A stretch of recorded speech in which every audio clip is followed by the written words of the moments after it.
Nakatingin. Parang may something doon. Parang may kapre ka tinitingnan sa gilid. Sino ba yung kapre tinitingnan mo sa gilid? Tumayo nga yung kapre. Sino ba yun? Tumayo nga yung kapre tinitingnan. Huwag ka tumayo. Ayos na.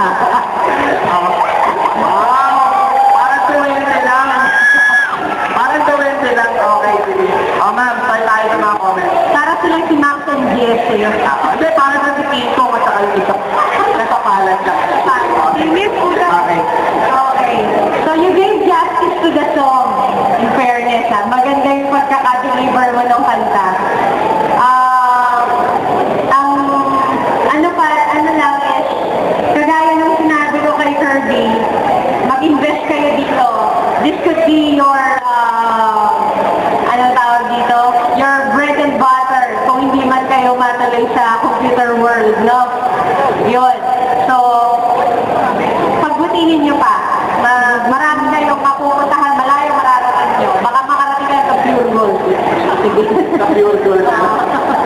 Bagger. Okay, sige.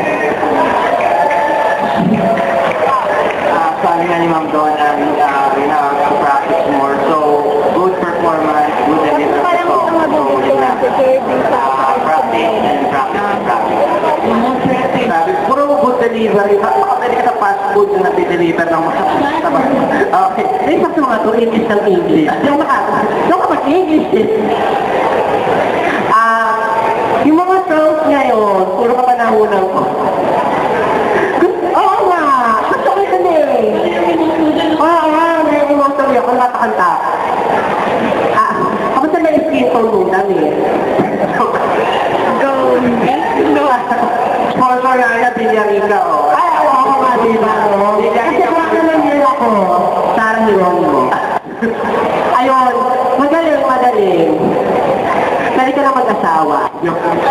Maganda siya, jowa mo ba yun? Jowa mo yun? Jowa mo ba yun? Mag-isip-isip ka. Pero magaling, yan na ang magdadala sa'yo sa tagumpay, yung pagkanta mo. Oo. Practice lang din.